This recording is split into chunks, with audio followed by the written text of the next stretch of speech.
মহানগরীর ৩০টি ওয়ার্ড এবং সদর উপজেলা নিয়ে গঠিত বরিশাল সদর আসন। সংসদীয় এই এলাকা বিএনপির ঘাঁটি হিসেবে পরিচিত, কারণ অবাধ ও সুষ্ঠু নির্বাচনে ধানের শীষের বাইরে কেউ নির্বাচিত হয়েছেন এমন নজির নেই। ১৯৯১ থেকে ২০২৪ এই ২৯ বছরে ৬০টি সংসদ নির্বাচন অনুষ্ঠিত হলেও বরিশাল সদর আসনে এ সংখ্যা ১০টি, কারণ এই সময়ের মধ্যে ৩ বার উপনির্বাচন হয়েছে আসনটিতে। আর এতে ৬ বারই এমপি নির্বাচিত হয়েছিলেন বিএনপির প্রার্থীরা। আওয়ামী লীগ ৪ বার বিজয়ের স্বাদ পেয়েছিল ঠিকই, কিন্তু সেটা জনগণের ভোটে নয়, কারচুপির মাধ্যমে। ফলে আসনটির যেমন আলাদা মর্যাদা রয়েছে, তেমনি দলীয় মনোনয়ন প্রাপ্তির ক্ষেত্রেও আছে অনেক হিসেব নিকেশ। বিগত নির্বাচনগুলোতে দলীয় টিকিটের ক্ষেত্রে যেসব যোগ্যতাকে গুরুত্ব দেওয়া হয়েছে, এবার তার চেয়েও বেশি বিচার বিশ্লেষণ করবেন দলের ভারপ্রাপ্ত চেয়ারম্যান তারেক রহমান। কারণ আগামী ত্রয়োদশ সংসদ নির্বাচন হবে অনেকটা প্রতিদ্বন্দ্বিতাপূর্ণ ও অংশগ্রহণমূলক। ত্রয়োদশ সংসদ নির্বাচনে মর্যাদাপূর্ণ এই আসনে বিএনপির মনোনয়ন চাইছেন সাবেক ৩ এমপি সহ ৭ জন। এরা হলেন বিএনপি চেয়ারপারসনের উপদেষ্টা সাবেক হুইপ মুজিবুর রহমান সরওয়ার, অপর উপদেষ্টা বরিশাল ২ আসনের সাবেক এমপি মোয়াজ্জেম হোসেন আলাল, সংরক্ষিত আসনের সাবেক এমপি বিলকিত জাহান শিরিন, বিএনপির জাতীয় নির্বাহী কমিটির সদস্য এবাইদুল হক চান, আবু নাসির মোহাম্মদ রহমাতুল্লাহ, সাবেক ছাত্রনেতা জেলা দক্ষিণ বিএনপির সদস্য সচিব আবুল কালাম শাহিন এবং মহানগর বিএনপির আহ্বায়ক মনিরুজ্জামান খান ফারুক। মুজিবুর রহমান সরওয়ার প্রথমবার এমপি নির্বাচিত হয়েছিলেন ১৯৯১ সালে। তখন ক্ষমতায় ছিল বিএনপি। প্রয়াত রাষ্ট্রপতি আব্দুর রহমান বিশ্বাস জাতীয় সংসদের স্পিকার হলে উপনির্বাচনে প্রতিদ্বন্দ্বিতা করে সংসদে যাওয়ার সুযোগ পান সরওয়ার। তবে ১৯৯৬ এর নির্বাচনে সরওয়ারকে বাদ দিয়ে আব্দুর রহমান বিশ্বাসের ছেলে এহেতে শামুল হক নাসিম বিশ্বাসকে মনোনয়ন দেয় বিএনপি। কিন্তু এমপি নির্বাচিত হওয়ার ২ বছরের ব্যবধানে ১৯৯৮ সালে মৃত্যুবরণ করেন নাসিম বিশ্বাস। ওই বছর অনুষ্ঠিত উপনির্বাচনে দ্বিতীয়বার সংসদ সদস্য নির্বাচিত হন মুজিবুর রহমান সরওয়ার। এরপর ২০০১ এবং ২০০৮ সালের নির্বাচনে তিনি এই আসন থেকে নির্বাচিত হয়েছিলেন।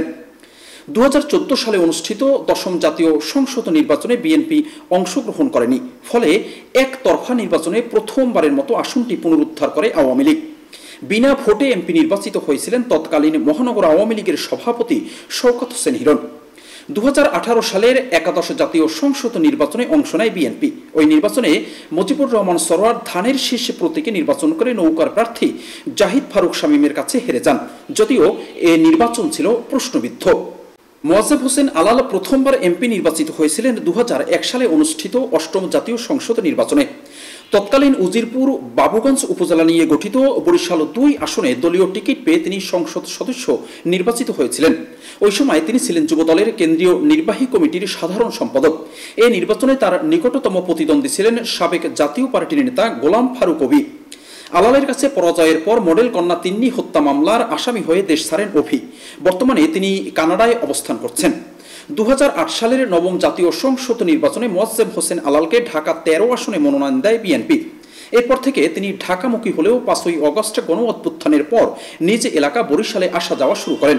অনেকে বলছেন ভেতরে ভেতরে তিনি ত্রয়োদশ সংসদ নির্বাচনে সদর আসনে মনোনয়ন প্রত্যাশা করছেন। সাবেক ছাত্রনেতা আবুল কালাম শাহিন এই আসনে মনোনয়ন প্রত্যাশা করছেন। ৯০-এর দশকে জেলা ছাত্র দলের সাধারণ সম্পাদক শাহিন বর্তমানে জেলা দক্ষিণ বিএনপির সদস্য সচিব।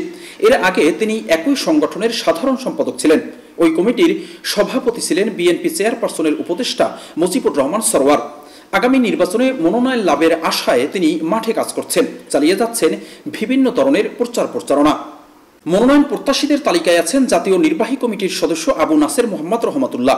তিনি এই আসনে নির্বাচন করার আশায় ২০১৮ সালের পর থেকে স্থানীয় পর্যায়ে প্রভাব বিস্তারের চেষ্টা করছেন। অংশ নিচ্ছেন বিভিন্ন সভা সমাবেশ ও সামাজিক অনুষ্ঠানে। কেন্দ্রীয় বিএনপির অপর সদস্য ও জেলা বিএনপির সাবেক সভাপতি এবাইদুল হক চানও আছেন আলোচনায়, যদিও তিনি সংসদ নির্বাচনের চেয়ে বেশি গুরুত্ব দিচ্ছেন মেয়র পদকে। এই লক্ষ্যে প্রস্তুত করছেন নিজেকে। ২০০১ সালে সরকার গঠন করে বিএনপি তথা ৪ দলীয় জোট। সে সময় সংরক্ষিত আসনের সংসদ সদস্য নির্বাচিত হয়েছিলেন বিলকিত জাহান শিরিন। তিনিও আগামী সংসদ নির্বাচনে বরিশাল সদর আসনে মনোনয়ন চাইছেন। শিরিন বরিশাল জেলা বিএনপির একসময়ে সাধারণ সম্পাদক ছিলেন। এছাড়া ৯০-এর দশকে জেলা ছাত্র দলের সহ সভাপতির দায়িত্ব পালন করেছেন। মহানগর বিএনপির আহ্বায়ক মনিরুজ্জামান ফারুকও বরিশাল সদর আসনে দলীয় মনোনয়ন চাইছেন। ২০০১ সালে মুজিবুর রহমান সরওয়ারের হাতে ফুলের তোড়া দিয়ে বিএনপিতে যোগদান করেন একসময়ের জাতীয় পার্টির নেতা মনিরুজ্জামান ফারুক। এরপর তিনি দীর্ঘ বছর মহানগর বিএনপির সহসভাপতি ছিলেন। 2021 সালে মুজিবুর রহমান সরওয়ারের নেতৃত্বে থাকা কমিটি ভেঙে মনিরুজ্জামান ফারুককে আহ্বায়ক করে গঠন করা হয় মহানগর বিএনপি। 4 বছর ধরে এর নেতৃত্বে আছেন তিনি। বিএনপির শীর্ষ পর্যায়ের একাধিক নেতা বলছেন, সামাজিক যোগাযোগ মাধ্যমে প্রচারণা চালালেই মনোনয়ন পাওয়া যাবে না। এমপি পদে দলীয় টিকিট পেতে হলে বেশ কিছু যোগ্যতা থাকতে হবে। সেই যোগ্যতা কার কতটুকু আছে সেই হিসেবের খাতা ইতিমধ্যে তৈরি করে ফেলেছেন দলটির ভারপ্রাপ্ত চেয়ারম্যান তারেক রহমান। কোন আসনে কে মনোনয়ন পাবেন সেটা ইতিমধ্যে ভেতরে ভেতরে চূড়ান্ত হয়ে গেছে। দলের ভারপ্রাপ্ত চেয়ারম্যান দেশে ফেরার পরেই সবুজ সংকেত পাবেন মনোনয়ন প্রত্যাশীরা।